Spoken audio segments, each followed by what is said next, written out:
Welcome to today's session on Constructing Learning in Minecraft Education Edition, sponsored by Microsoft Education in partnership with i2e EDU. My name is Becky Keene. I'm an educator and a Minecraft Global Mentor. You can connect with me anytime on Twitter at Becky Keene.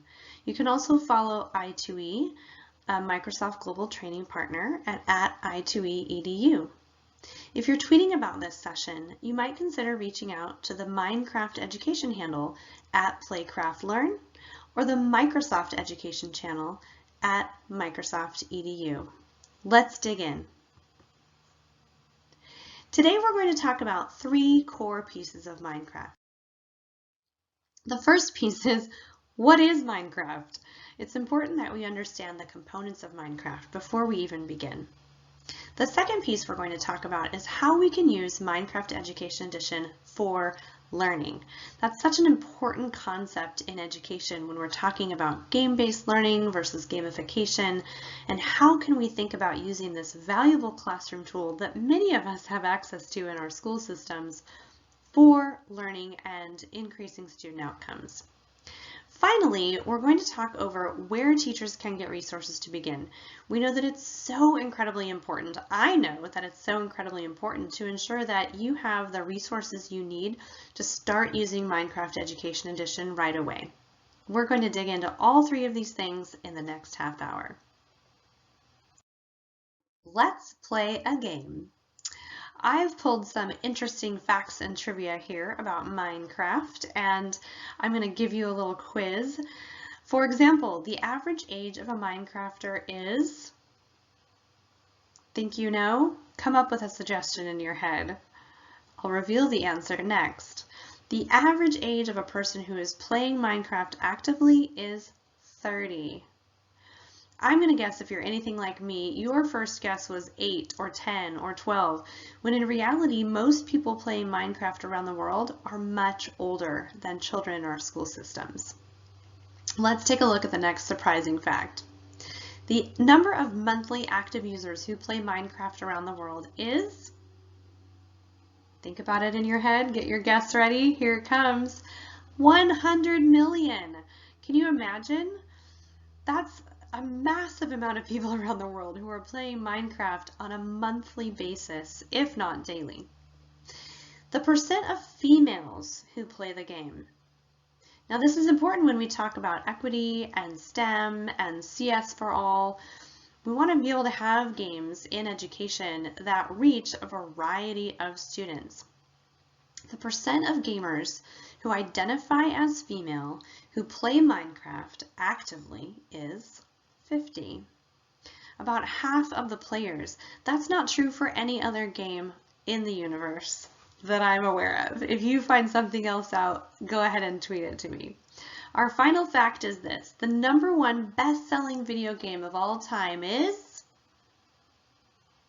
It's not a trick question. It used to be Tetris, but now it's Minecraft, which is blocked a little bit by my video, but I know you know the answer. All of these things are pretty interesting and might give you an understanding of why Minecraft has been such a global phenomenon. Share one of these facts with a friend or family member later today and see if they guess how you did. Let's now talk about Minecraft Education Edition. This is a special version of Minecraft that can be played on an iPad, a Mac, a Chromebook, or, of course, a Windows device. That means any of the devices in your school system can access Minecraft Education Edition through the student's Office 365 account and licensing. This has to be licensed at your school system. Many school systems already have Minecraft included in their licensing agreement. You might just download it and try it out and see what you get. The specialness of Minecraft Education Edition comes in several pieces. One is the fact that we have assessment tools built in, literacy tools, non-player characters, and ways that students can interact with the world, creating this true learning environment. We also have an opportunity in Minecraft Education Edition to use what's called classroom mode. It gives us a chance to wrangle our students into a specific area, to teleport them back to me as the teacher, to even set special controls within the game to ensure that students don't go off and do their own thing. Finally, coding is available in Minecraft Education Edition through my friend you see on screen here, the agent. The agent is available to work with students in block-based, Java, and even Python coding to ensure that students have those coding skills and computational thinking skills that make them future ready. We know that education and empowerment begins with inclusion. Students need to feel that they are a part of the learning environment so that they can truly take part in the learning environment, whether it's remote, hybrid, or in-person learning. Down below, you'll see one of my favorite quotes from one of my colleagues at I2E who's known around the world for her work in inclusion. This quote says that students would rather go without than stand out. So many of our learners are met by giving them access to a tool like Minecraft Education Edition in a way that they have never been met before. We also know that providing students access to a tool that allows them to construct their own understanding, to synthesize concepts, apply their knowledge in new ways, to evaluate processes and make changes, bug test, use pattern recognition, algorithmic thinking, all of these collaboration and communication skills that are wrapped into one very hands-on digital product give students some of the tools they need for their future. Minecraft Education Edition is used all over the world. You're probably here today because you've already heard some things about Minecraft Education Edition and you're interested to see more. I may not have to sell you on this at all. And if that's the case, stick with me because I'm going to be showing you one of the worlds that you have access to that is available for free, that is tailor-made for Washington teachers. So stick with me. First, I'm going to show you a few examples from the archives. So these are examples from worlds that are available in Minecraft Education Edition to teach, for example, history. On the left, we have an explorer ship. What if students were required to stock the ship with all the goods they need for safe passage during the era of exploration? Maybe they're leaving non-player characters or NPCs in the game to tell the story of getting ready to leave on a journey, or maybe the story of a return. On the right, I have an example of what happens when we select those non-player characters. We have a dialog box. This happens to be World War II, so a completely separate activity and lesson idea in which Manfred von Richthofen, the Red Baron, is telling students a little bit about aviation during World War I. And then we have buttons here where students can learn more. Let's look at an example now from another subject. So this is two examples from science. I'm sure we all remember building dioramas, models, and other three-dimensional ways of showing our understanding. And on the left, we have here an animal and plant cell model in Minecraft. Forget the glue, forget the yarn and the dried macaroni noodles. We can build these things in a safe, accessible environment from any device with an internet connection and submit those as assignments to class. On the right, you see a cross-section of a working volcano, one that erupts and sprinkles ash on the city of Pompeii. These are things that students can build or they can experience in the game if they're accessing a pre-built world. Here are some examples from literacy. Now, we know that literacy is all about the written word, and the game is highly visual. So in many cases, the game is giving students an example, a jumping off point to bring them into a literacy activity. On the left, you see a film studio. That's a place where students actually rebuild the Lewis and Clark expedition in scenes and then write a storyboard for a movie that they would film in Minecraft. So this allows them to do that building of understanding, scripting and storyboarding, an extremely important literacy activity that then takes them into creating a final screencast video. On the right, you see Valhalla and Odin in the era of the Vikings, Norse mythology coming in here, giving students an opportunity to explore what it looked like, and also giving them an opportunity to expand their understanding of the myths and legends that have so impacted all of humanity. This world, we can see here runes on the wall by Odin that's giving us a sacred message. Students have to decode those runes, then write their own that's applicable to the mythology. Another example comes from math. Now again, math is interactive. It's not something that we can just see happening on the screen. On the left, we have a pattern activity where students are being asked to flee an apocalyptic environment with zombies and outbreaks. And to do that, to find the right path, they have to find the right patterns in the game using algebraic thinking. On the right, you'll see a grid. The grid is in the power plant that is going to get the students to safety by way of the train system. And what they do is they go in and they have to light the correct circuits in grid referencing, coordinate grids, X, Y, plotting points to make sure that they can power the rails and escape the city. These experiences are not a starting place for you as educators. They're not something that you have to go and build. They're worlds that you can go get and use with your students as inspiration. So know that going into it. It's easy to get started in these places. Even if you don't know the game well, you can still say yes to your students using the game to learn. We're going to stop looking at my slides now and dig into a live lesson. A company called Fidgetal Labs built a recreation of the Washington State History Museum down there on the waterfront in Tacoma, if you've ever visited, and scaled it back into Minecraft. What that does is allow us to teach students about the museum before they take a field trip to the museum. It also allows us to use this as an experience for children who may never get to visit the museum. Anyone who lives too far from Tacoma doesn't get a chance to visit. Maybe they do a virtual field trip, but this allows students to actually get into the museum in the game, learn about pieces of Washington State history, and then explore and add to the museum as if they were a guest curator at this museum. So let's go ahead and dig into this game. Okay everyone, here I am in Minecraft Education Edition. Now I've signed in already with my Office 365 for Education account.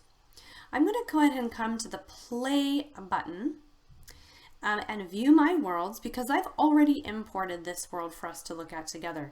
Now another time you might choose to come into the library and go ahead and access any of these resources that we see that are built into the game for education. Right now, I'm going to open my worlds and go ahead and open the Washington State History Museum and click play. As the game loads, you'll see some tips that come on the screen.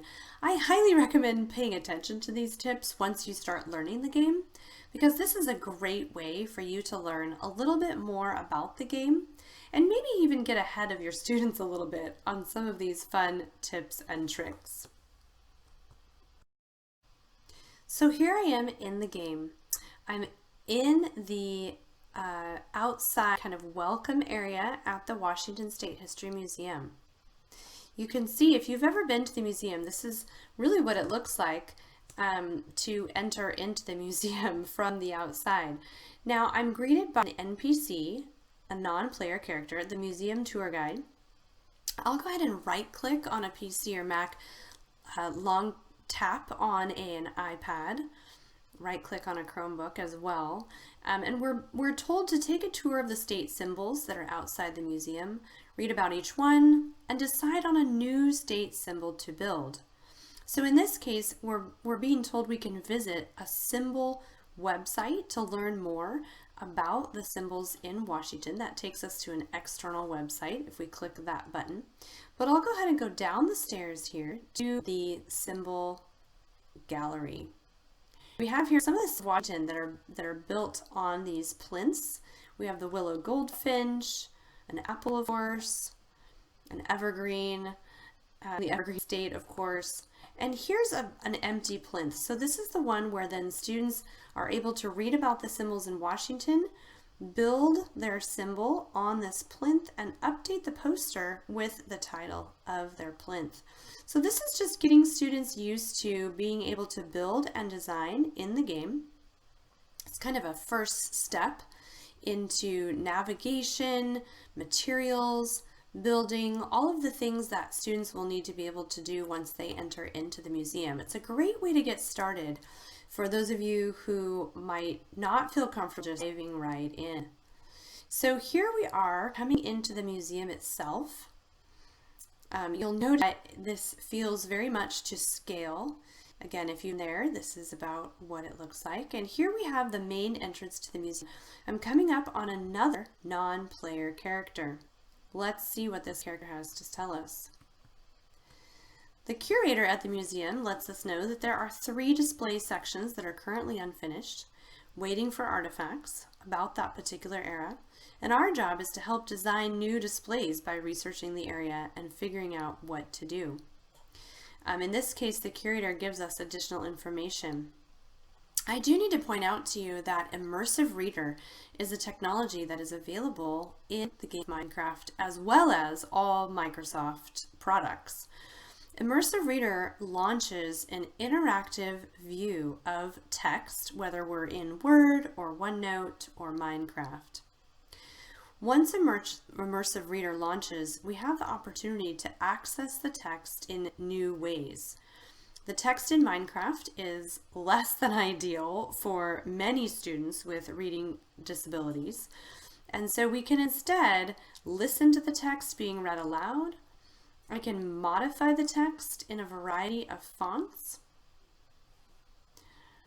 I can change the visual appearance of the content itself. I can also set some grammar options like syllabification and highlighting parts of speech. Finally, I can use line focus to look at only pieces of the text at a time. I can use Picture Dictionary to access different pieces of the text and give an idea of what these words mean based on the pictures in the dictionary. And finally, I can translate all of the materials that are in the game into one of over 60 languages that are available at the time of recording of this video into whatever language I need. So for students in Washington, for example, who need a different language to understand the game fully, we can access that any time at all, which frankly is just amazing to be able to give all students access to text, to audio support, and to visual support at any time. So that's available in NPCs by clicking on the Immersive Reader icon, and it's also available on signs by pointing to the sign with your crosshairs and then pressing the letter I on your keyboard. So let's go ahead and go up now to the front desk. You'll notice that we have imagery here from Washington State history, and there is a button. All children will come up and right-click this button. They now receive, you can see, a museum ticket that they can use for access into the museum. So let's go ahead and walk to room number 1. In room number 1, called Exploration and Expeditions, students are asked to go ahead and create a new exhibit, a new wall hanging. So we're looking at representing this era in history with visuals. So here we have, for example, one that's already created. This is the Lewis and Clark combination duo finally reaching the Pacific Ocean. Here we have one of Lewis and Clark meeting Sacagawea. And students can then go ahead and fill in one of the arts on the walls that represents another era in Washington State history, another exploration and expedition piece of history after they've researched one. Let's go ahead and head across now to the yellow door. This is where we'll see some additional activities. Northwest Coastal and Plateau Tribes. So this, of course, chronologically would predate the exploration era. The gallery host here welcomes us to the exhibit and says that we see the beginning of a replica of a natural environment enjoyed by indigenous people. Add to this space with a longhouse and other physical artifacts. So as students explore what life would have been like for the Northwest Coastal indigenous peoples, add this space. It already includes some cobblestone, some trees, a river. Students visiting the physical museum will see a longhouse in the museum itself and see what that would have been like for the native people who lived in this space. The final room here is immigration and settlement.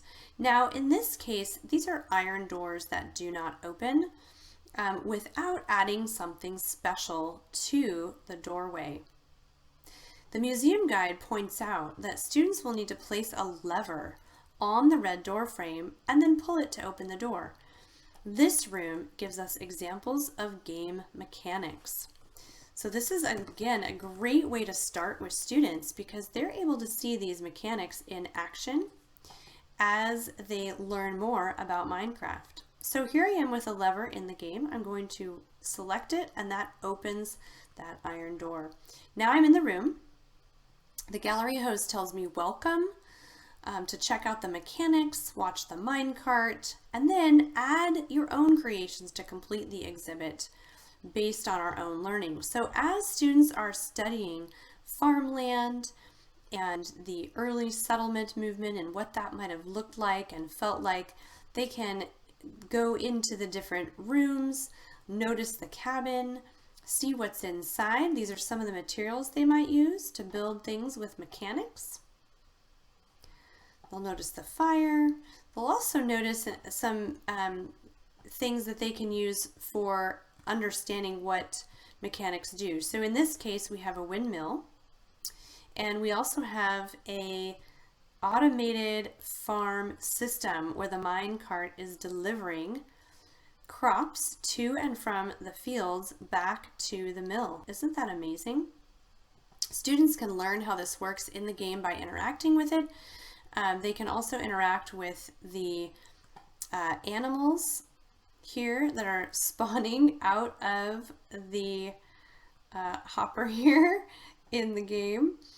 So lots of possibilities that inspire students to be able to actually create these things on their own. Now, where would I get all the information for this game? That's kind of the next question. There are lesson plans for all of this content available. So right here on the internet, freely available for anyone, we have a 2-week lesson using this Minecraft world that gives us an opportunity to meet several social studies and literacy standards with links to resources, guiding and essential questions, lesson guides for the teacher. This could be used at a 4th grade level, 7th grade level, also an assessment rubric for the final project. So these resources are all available from education.minecraft.net. Let's take a look at that next. So I've opened my favorite web browser and I've navigated to education.minecraft.net. I've logged in with my Microsoft account so you can see what types of things I can access from education.minecraft.net.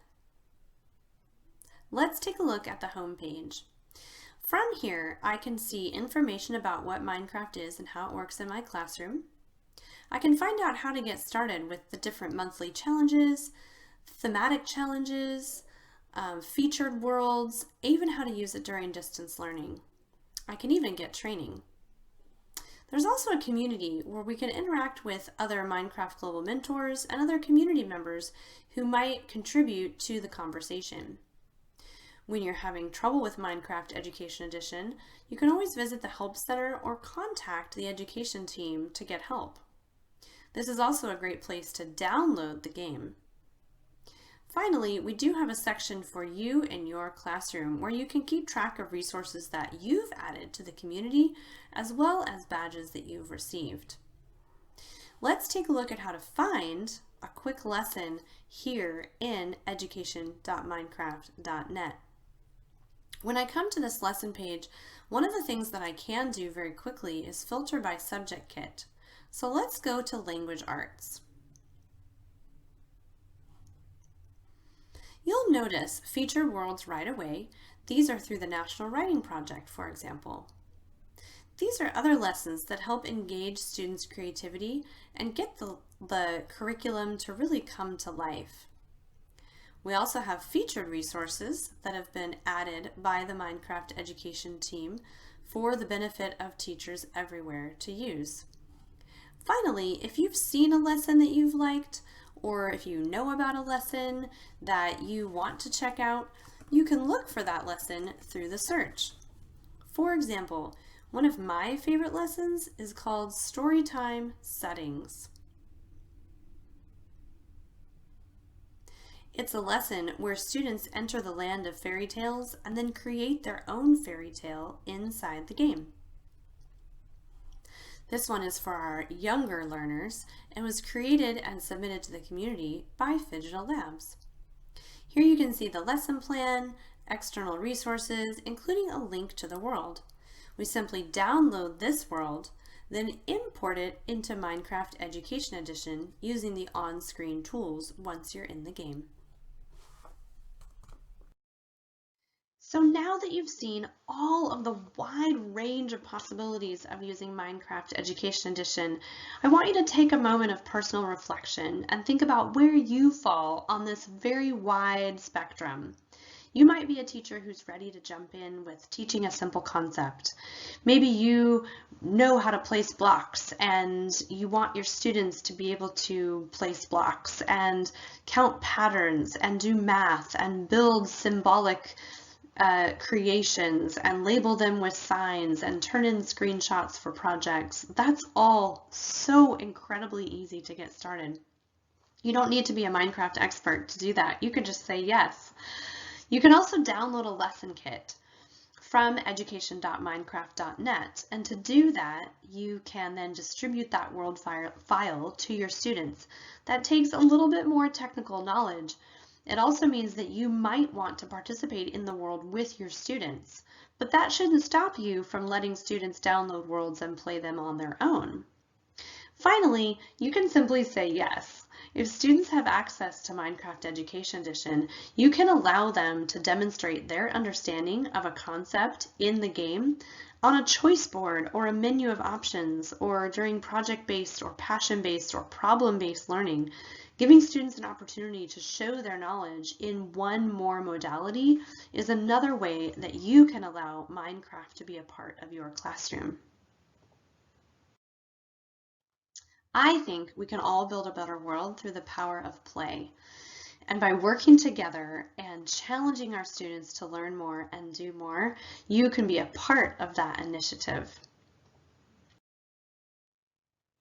If you're keeping track of points or achievements, or if you want to learn more about Minecraft Education Edition, visit education.microsoft.com. Sign in with your free Office account, and then take the Minecraft Teacher Academy class. You'll learn so much about the possibilities of Minecraft. You can also learn about other Microsoft products like OneNote and Teams and beyond. If you'd like more information from my team at i2e, you can subscribe to our newsletter called Insights. The registration is right there on this screen, register.i2eedu.com/news, and that allows you to stay in touch with us and learn about other professional development opportunities we might have in the future.